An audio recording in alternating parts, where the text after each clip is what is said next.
Well, hey guys, welcome back to another episode of the Athlete Podcast. I'm your host, Alex Demczak, and today we have a great guest on the show on via Zoom. We can't be in person because of all the COVID stuff happening right now, but I'm super excited about our guest today. He's someone that I have a lot of respect for. I've known for a while, and he's actually one of the quarterbacks on the UNC North Carolina football team, Jace Ruder. Jace, thanks for being here today. How are you doing? I'm doing great, Alex. Thanks for having me on. I'm real excited about this. It's been a while since you and I have actually hung out in person. I think freshman, sophomore year of high school at Kanakuk was the last time. So just seeing your journey and how you've come up and have been so impactful on so many people has been really been inspiring to me, and just excited to get on here and talk with you. Hey, I really appreciate that, and same to you. So, man, like, what is it like right now to be a Division I athlete during COVID-19? Like, everyone's being impacted in different ways. Like, what is it like for you and your teammates as an athlete right now in college? Yeah, I mean, it's definitely a challenge. And as athletes, I think we have an advantage because year in, year out, we go through adversity time and time again. And this just happens to be a lot of adversity and kind of going on the fly with things, which I think in turn is going to help a lot throughout the season, because at the end of the day, everybody has to deal with this. Whichever team complains the least and just deals with it is going to be the team that wins. So I think, there's a lot of challenges with it. Nobody's happy about what's going on, but I think, if we once we get on that field, we're going to play ball and it's going to be a blast. So I'm excited for this upcoming season. No, that's awesome. And, there's all of our worlds have been impacted in a certain way, whether that's you're an athlete or you own your own business. Everyone's been impacted in different ways, but you've had different battles, going through rehab, going through different things in the off season. What has it been like? Because like as a college athlete, you're still finding ways to get better each day. Like you still go to train, you still have all the different things that you have in a schedule as a college athlete. So I guess for the people maybe that aren't in a football structured program anymore, or they just are at home or have a business, whatever, what would be some tips or encouragement that you'd give them to things, to whether it's staying active or just staying sharp, honestly, staying with it, so that like when we get out of this at some point, they're able to continue to have success moving forward, on or off the football field. What would be your advice to them? Right. So the biggest thing that I found just personally during all of this was you got to maintain a schedule. And I'm sure a lot of people have figured that out by now, but I remember just at the beginning of when all this started back in March and April, just kind of waking up and not really knowing what's going to happen that day didn't tend to go well and was pretty unproductive. So just making a schedule that you follow each day has helped a lot with being productive each day, getting better each day, and moving forward. And Coach Mac Brown, my head coach, told us when this all started, he said, fellas, y'all are at home, you're on your own. This is all optional, but in order to continue to progress to where we want to be, get ready for the season, you have to act like you are in our facility. You have to get up at a certain time each day. You have to do your workouts. You got to get on your class. You got to go to tutor schedule. You got to watch your film, and you got to get to bed early. So maintaining the schedule you had pre-COVID has been very impactful in terms of continuing success throughout these tough times. And I think when all of this goes away, hopefully, which is going to be real soon, people can kind of just pick up where they left off and just continue to progress forward. And I think that's the biggest thing, is just maintain a steady schedule and keep your head forward and go. I love that, because I think I've seen the exact same thing in my life during this time. Like on the days where I'm looking at the news updates or looking at social media and, don't really have a plan necessarily, then that's where I'm like, man, what have I even done to make a difference or be impactful or make progress today? But I think there's so much truth in that. Like, when would you say for you going through this time, like you find what's the hardest transition that you've had to get used to, and what's that kind of been like as an athlete? Because there has to be days where it's pretty tough. Like you're not around your teammates as much. Maybe now you guys are, but you haven't been. Like, what's it been like meetings over Zoom? Like, break that down for us. Yeah, absolutely. So at the very beginning of this, we were supposed to start spring ball the day after spring break. I was out in California training, getting ready to go, and we got the call like, "Hey, spring break is extended a week, so stay where you are, go home, stay safe. We'll start up once we get back." A few days later, we get a call, "Hey, we're canceling school the rest of the year. It's online. No spring ball, all of that." So in terms of that, mentally, it was kind of like, "Oh, this is my break. I get to kind of relax now." But so that was the biggest challenge was, like I said, maintaining a schedule each day. And at first it was good, but then there's going to be those down periods where you kind of just get sick of all of this. So the Zoom meetings in the spring semester were tough because I had 5 classes. So I was on Zoom from 8 a.m. until 3 or 4 p.m. Every day. And so when I was back home in Kansas, and so my mindset was, I'm home. This is vacation. So Right. having to sit on a Zoom meeting from 8 a.m. to 4 p.m. every day was tough, and just continuing to grind, while you're sitting in your basement or your room and just on a computer screen all day long was not easy. And then as I got back to campus, I came back in May to Chapel Hill, and it was much easier to be here where I had less distractions. I was able to, kind of go find a field somewhere and do my workouts and continue to meet with coaches online. And it was a little less time on the screen, but still had to fight to maintain a schedule, and kind of just piece everything together with all the moving parts. Yeah, absolutely. That's crazy. Just the changes that we've all had to make during this time. Let's talk a little bit about your career so far at North Carolina, because there's been definitely times of adversity that you've encountered. So let's go back to your first year, your freshman year. I believe it was was it Georgia Tech? I think you Yeah, it came. was against Georgia Tech. Yeah, Georgia Tech. You came in.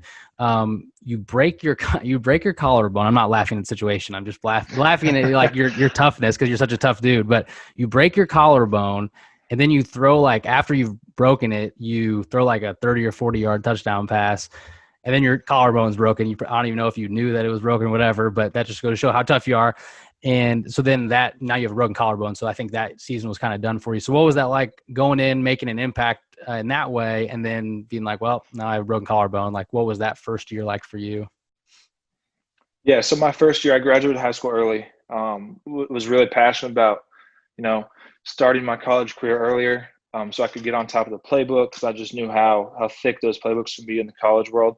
So I came in early, worked all year, and when I first got there, that's kind of when the adversity started. So when I first got to campus, I had been having a lot of pain in my groin, and stomach, and that started a year before while I was still in high school, but nobody could figure it out back home. So when I get to campus, went through spring ball with all this pain. Turned out I had a double hernia. So 4 months after being on campus, I have hernia repair surgery. So go through the summer, get back on my feet, get going, start fall camp, um, and it was at that time I think the third string I believe. We had one guy in front of me, Nate Elliott, who was our starter, and then Chaz Surratt was behind him, and they kind of interchanged, and then Chaz ended up getting hurt, and then it quickly moved to me and another fellow freshman, Cade Fortin, being the backups, and we were there together. Cade goes in against Virginia Tech, I believe, which was 1 or 2 weeks before I played. Hurt his knee, like sprained his MCL or something like that. So he had some adversity there. So now it's Nate and me. Georgia Tech, I think it was week 5 or 6, pretty mid-season. And it was the second quarter with like 12 minutes left in the second. And I'm sitting there on the sideline, and our running backs coach looks at me and he goes, "Hey, what's your favorite third and short play?" So I tell him, after just game planning all week, because I made it a point to game plan each week like I was a starting quarterback, to just make sure I was always ready to go. And so I told him my favorite play, and I was like, "That's weird. Why did he ask that?" A couple plays later, I hear my name. They're like, "Ruder, get ready to go." My heart starts pounding like fast, real fast. I'm like, this is my shot. So we go in the first play. We had like a a swing to the right and like quarterback counter to the left, and I ended up just relying on what I was comfortable with at the time, which was my legs. Took off to the left, 6-yard gain, and in high school I was able to just kind of run over whoever I wanted to. Not a big issue. So first play of my college career, I ended up lowering my shoulder on the cornerback from Georgia Tech, and kind of got some people excited. But drove down the field. It was 3rd and goal, and we tried a trick play. It got stopped, so we kick a field goal. And then at that time, I think there was like 20 seconds left in the half. So we just kind of ran the ball out, ran the clock, come in at halftime, and we come out and coaches and players are like, Jace, you got to slide, man. Like, stop trying to truck everybody. Just get your yards and go down. Like, it's not high school anymore. So we're driving, and it's the 3rd play of the drive in the 3rd quarter. And we had quarterback counter to the right this time. And I take off, cut through the line, and it's me and the safety. And I thought I had open grass. I was about to split them. In high school, I would have. But all of a sudden, I kind of get tripped from behind as I'm going down. I see the safety come out of the corner of my eye, lowers his shoulder, and just hits me just head on, right on my left shoulder, and just smacked me. And I'm sitting on the ground, like, head's pounding. Like, I thought I had a concussion. And I get up and kind of shake it off, and I'm ready to go. I buckle up my chin straps and just immediately thought, like, man, welcome to college football. Like, here we are. Turns out that kid dislocated his shoulder on the hit. Oh, so wow. there's a timeout for him. We run to the sideline, and I'm kind of standing there, and I felt my shoulder was down, not normal. And so I stuck my hand in my pads, and I could feel my collarbone sticking out. I didn't tell anybody. I knew it was broken. I broke it my freshman year of high school. I knew exactly the pain. I knew what it felt like. But in my mind, this was my first chance for what I've been working for my entire life. I wasn't going to let that happen. And so didn't tell anybody. So we run back out on the field, and we ran kind of a little trick play, like a reverse. So I got the ball and threw a 40-yard pass down the field. And every time I'd run, my collarbone, I could feel it shifting. And so just a bunch of pain in there. But continued to go down the field. We were driving. We had a couple speed options called to the right, which means my left shoulder is in direct line of contact. But we would end up checking to a run play. That was 3 times in a row. We checked a run. And then it was like 3rd and goal from like the 16. Ended up throwing a touchdown pass, which is one of my favorite memories of my entire football career. Just the crowd roaring, and I remember the play, who I threw it to, just the feeling of it. And when I scored, I threw up my hands like this, and then dropped my left shoulder, and was high-fiving everybody like this. When we come running off the field, I'm holding my elbow like this, high-fiving with my right. And I get on the phone with my quarterback coach up in the box. He's like, "Hey, great job. Like, let's get going. How you feel?" I said, "Coach, this is awesome. Let's go win this game," because we were down 10 points at the time. We're coming back. Then all of a sudden, I feel the doctor and our trainer come up to us. He goes, "Hey, what's wrong?" I said, "Nothing." I said, "Get away from me." And they're like, "No." And they stuck their hand in my pads and felt it. And they said, "Hang up the phone. You're done." And I'm on the phone still. And I'm like, "Coach, no, I'm good. Let's go. Let's go win this game." And then you hear the coach say, like, "What's going on?" And then it hangs up. So they took my helmet, went in the locker room, got x-rays, and that was my season. So That was very challenging for me, just knowing I had basically 2 drives my freshman year. And I ended up being like 4 for 5 with 80 yards, a touchdown pass, and like 25 yards rushing. So in my mind, I did great. And I was excited about it. Got some momentum going for the team. But then it was taken away from me in the blink of an eye. So just going through that was tough, but it kind of changed my vision on being able to lead from a different position, from a different area, not being able to actually play, but lead from the sideline. And that it really improved my leadership skills in that aspect. Yeah, no, thanks for sharing that. And I wanted to hit on that a little bit more as well. So then going into 2019, you're in this really competitive mix for the starting quarterback position. Ends up that you don't get the starting job your next year. And then then when you do get some playing time, then you go through another injury last year as well. So I guess like you had just said about leading from the sidelines or maybe leading when you're not the starter, I've had a ton of respect watching you.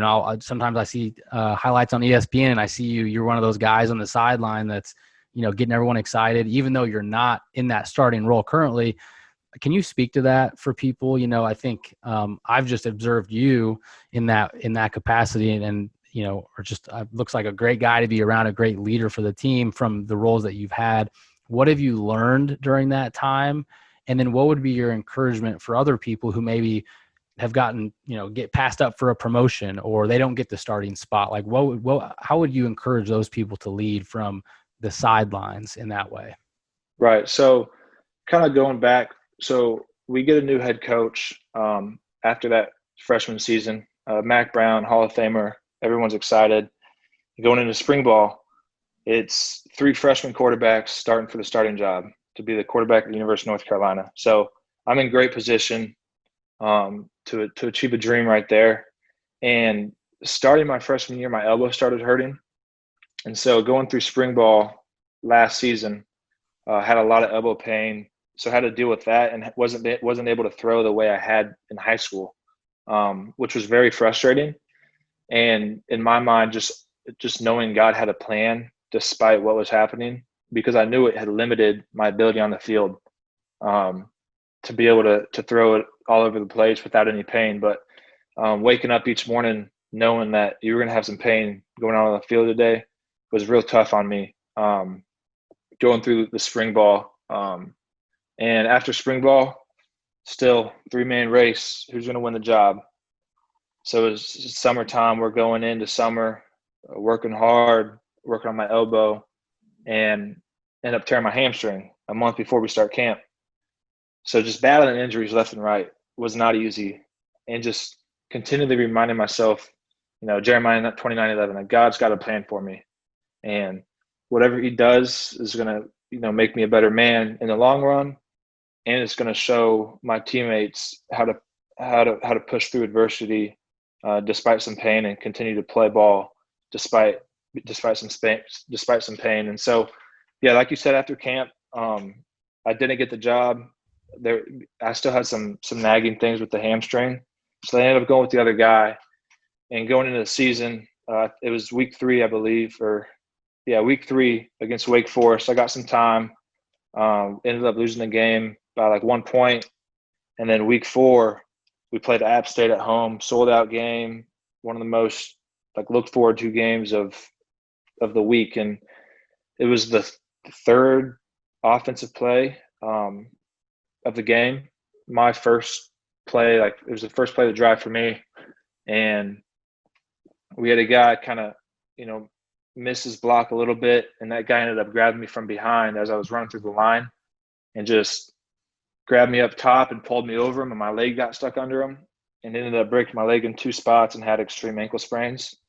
And so luckily it wasn't anything worse than what it was, because when it happened, I thought I snapped my leg. And when I looked down and saw it was still there, I hopped up and then wasn't able to put much pressure. So I jogged off the field, really upset with what was happening.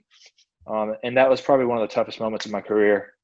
I was practicing really well, throwing well. The elbow was starting to get a little better. And then one play and it's over. So that ended up ending my season there after that first play of the App State game. And so having to deal with that was pretty tough because that was the 2nd year in a row. Seemed to just couldn't catch a break with staying healthy. Have never had any issues before being healthy through high school, really.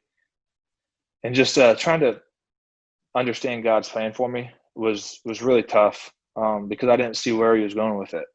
And it was just so hard on me to kind of find that. And like you said, on the sideline, you will see me hyping everybody up. I'll be the first one in the end zone when my boy scores, despite not being the guy. And it's not easy, but I have to continue to remember it's not about me. It's about my teammates. It's about glorifying the Lord and doing it for my family. And so when I can present myself in a way where I can still be excited about what we're doing despite not having all the attention on me, I think it really, shows the character that the Lord has given me, despite it not being easy. So I think, at the end of the day, being the best teammate you can is ultimately the best thing you can do. Thanks for sharing that. That's really cool to hear. Really inspiring, really encouraging. I think something that you were kind of saying is, and I've seen you do it, is like you're making a decision in some ways to make other people better and help them have success. I did that a lot in college too. And so part of doing that is saying like, hey, I'm gonna help the team, this unit, the quarterbacks, the whole team get better. And in doing so, you probably get better in certain ways, and everyone gets better. Like everyone benefits from that situation. And so it has been really cool to watch you do that. And I'm sure there's days where you are discouraged. Like, what do you kind of cling to, and knowing that like by you continuing to keep moving forward each day and having that positive attitude and being a leader in just a different way than you thought, like what helps you and what allows you to keep moving forward when there are really tough days with that? Yeah, some of the best friends I've ever had are the teammates I've met here at UNC. And so on days where I wake up and I'm not feeling it, I'll be honest, like there's some days I wake up and it's like I'm like, what am I doing? Like this isn't like what I've dreamed of. I have never dreamed of being a backup quarterback that has continual surgeries, injuries year after year. And that's just not what I dreamed up, and that's not what I've worked for. And so going into those days, you have no option but to show up to meetings. You can't just not show up. And so going in, before I even walk into the doors, I check my attitude.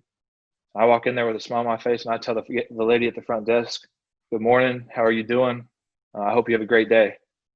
And from that point on, I strive to be the best teammate I can be, to lift up my brothers, to lift up my best friends, and to help take pressure off our coaches to help bring up other guys.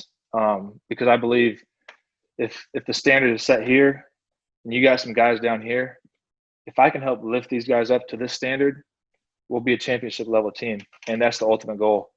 And that won't happen without everybody being all in. And I don't want to be one of the guys that's not all in, because he doesn't deserve to be here. And also a big thing is just knowing that life is more than football.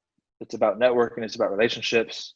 And so if I can continue to create great relationships with the guys on my team who are going to make lots and lots of money someday, not doing football, just because they're great guys and very intelligent, I know that will help me also in finding something to do after my football career is over, and being able to just have a great relationship with Coach Brown. He's an awesome guy, looks out for everybody. He's honest, he's sincere, and he's one of those guys that just knows everybody. And so it would be foolish of me to not have a relationship with him and help him build his program, because that's his goal, is to win national championships. So, and that's my goal. So we have a common goal. So let's just do what we can to get there.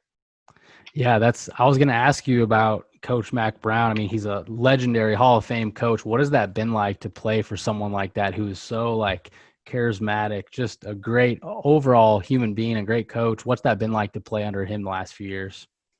It's been incredible. I mean, Coach Brown he's what you see is what you get. And you see him on ESPN, you see him on social media, and that's who he is with us. He's not two different people. And he really preaches on that. If I tell you I'm going to do something, I'm going to do it. And one of the first things he said to us, we found out we were getting Coach Brown as our coach, and some of us were like, "This dude's like 7 years old. Like, we want somebody young who's going to relate to us, like have fun." Coach Brown walked into the meeting the first day, and he said, "What do you guys want?" And we're like, "What do you mean?" He's like, "You want a new locker room? You want a new players lounge? You want Xboxes, PlayStations, a Papa Shot? Like, make a list, and I'm going to get you what you want. Because if we can take care of the little things that don't matter, then we can get on to football, which does matter." And so he's just such a player's coach. Like I can't even explain it. He's there for every one of his guys, whether you play, whether you're the smallest kid on our team that's a walk on or the biggest dude that's our starting left tackle. Like he cares for every single guy on our team, and he's there for all of us. And so he's made sure that we know life after football, he's going to be there for us. So he does things like networking events for us. He's got a program where we can learn how to market ourselves for when we can. So when we get out of football, we have a backup plan, and just bringing guys in to talk to us who are professionals in their areas, whether that be investing, real estate, like motivational speaking. Like we had John Gordon come in and talk to us. We've had DK Metcalf, Archie Manning, just the guys who are the best at what they do will speak to us, and he does that so that we know what it's like, and we hear from the people that have gotten to where everybody wants to be. And so he takes care of us. He doesn't try to kill us and beat us into the ground like some coaches do. He knows that what we do is tough, and in order to do what we all want to do, we got to be fresh, we got to have fun, and we got to love one another. So that's the big things he touches on. That's awesome. That sounds like an awesome, just grandpa to everyone, kind of a grandpa figure. Absolutely. That's great. And I guess for most college football fans and college football players, I would say the biggest goal for everyone this season is that we have a season, obviously with COVID, but now that there's been schedules set, some of the conferences came out yesterday and said, in the last few weeks, what's going to happen. I guess, what are some goals that you have, maybe you guys have as a team, just going into this uncertain season that you guys are doing to move forward for this year coming up? I mean, our goal is to win each game. And a big thing that we all talk about is be perfect at what you do, especially in practice. Be prepared, come to work, ready to go, be fast, be physical, just do what you do and do it really well. Because our goal ultimately is to win a national championship. And in order to do that, you have to be nearly perfect at everything you do on the field. And so that's a big goal of ours. And we all understand that in order to do that, you got to do things right off the field. So taking care of business outside of football is a big thing that our team really focuses on, and leading from within the team. And so, theoretically speaking, you could take the coaches away and we'd be all right because we could lead from within the team and kind of have a player-led team. And that's kind of what we strive to do, as leaders on the team, is just lead everybody, make sure everyone's doing the right thing, and continue to move forward so that when we find out, we don't know who we're playing game week one. We don't know when week one is, but we know camp is August 6th. And so day by day, we're going to continue to get better. And when we find out who we play, we'll start preparing for them. So until then, that's, perfecting our craft is the big thing. That's great. And just as some last parting advice here, do you have anything to tell the person who's listening who maybe their business is struggling since COVID's hit, maybe they've lost a job? We have millions of people unemployed in our country right now. Maybe someone who, is an athlete, is a high school athlete. I know Illinois, the state of Illinois, the other day, they're moving football to the spring. So for athletes who now no longer have a sport, I guess, what would you say is just an encouragement to them? Because you're a positive, upbeat guy who, you battle adversity really well. What would be some advice that you'd have for that person who's maybe struggling with COVID, everything else that's going on? And when you turn on the news and see these days, how would you encourage them? The big thing is just, there's going to be better days ahead. I think we're all pretty aware of that. And I think it's just important to understand that we will get through this. In 1 Corinthians 10:13, God tells us, no temptation has overtaken you that is not common to man. God is faithful, and he will not let you be tempted beyond your ability, but with the temptation, he will also provide the way of escape that you may be able to endure it. Now, I know he's talking about temptation and sin in that context, but I think we can also translate that to God's not going to give us something that we can't handle, whether that be temptation or whether that be COVID and some other adversities. So I think understanding that this all is a part of a big plan in God's eyes, and knowing that if you handle this the right way, you're going to come out a better man, you're going to come out a better woman, ready to take on whatever life throws at you. and ultimately will help you succeed moving forward. That's really solid advice. And the last question I always ask every guest is, at the end of your life, whenever you're looking back at the end of your life, what do you want people to say about Jace Ruder and the life that you lived? Yeah, look, that's a great question, but I think a thing that I would love people to say about me when I, at the end of my life, is Jace Ruder loved his family, he loved his friends, and he showed joy and love to everyone he came in contact with. And he was successful doing what he did. And so, with that in mind, like I told you, like when I walk in the building every day, I'd make sure to tell the lady at the front desk, "Good morning, and I hope you have a great day." And I don't look, the people doing the dirty jobs are the people that deserve the most credit, because without them, none of this would be happening. And so I just want people to remember me to, Jace was a great guy. He loved everyone he came in contact with, and he was just uplifting and encouraging, and one of the toughest guys to do it. Oh, that's awesome. That's a great way to end it. Thanks for sharing, and thanks for spending a few minutes. I know your schedule's crazy with football right now and about ready to ramp up for camp. So, hey, good luck this year. We're going to be rooting for you. Hopefully we're watching a full season of football this year, or, modified, but we're excited to watch you, and good luck the rest of the season.